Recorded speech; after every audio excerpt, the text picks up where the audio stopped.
Okay, so after you have connected up the counters, so you can go to the counter control panel to have a look on the IP settings and the live view, all that. So first of all, you go to the settings, you select Wi-Fi.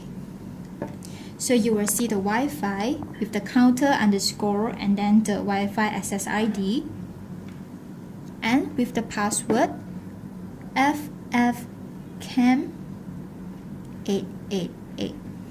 Okay, FoofallCam 888, and then you click join.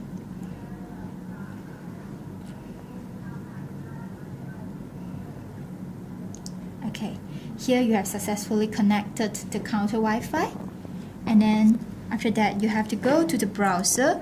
If you are using iPhone, you might have Safari. If you are using the Android phone, you might have the Google Chrome and all that. So I was using Safari, and then from here you can click the IP address 192.168.4.1 to log in. So here's the control panel login, and then here you will key in the password 123456. Okay, you log in.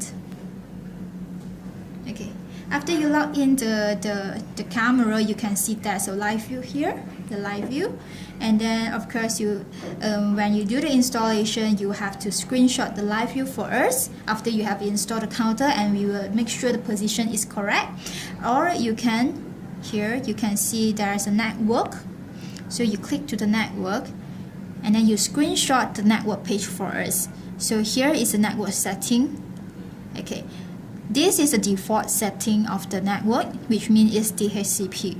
And then if the store might have the static IP have been assigned, or then we can set the IP setting to the static IP.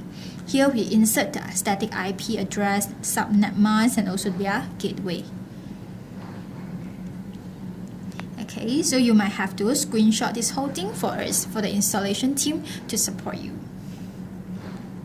Okay, after that, another thing you have to screenshot for us is the system. So in the system page, you can see we can have a look on the MAC address, the Wi-Fi, the serial number of the counter and all that, and also the server address. So here we can see whether this counter is actually connected to server or not. Okay, so you have to screenshot this whole page for us. So there's to recap, there's 3 pages you have to screenshot. One is the system page, another one is the network page, okay, and then the live view page. Okay, thank you.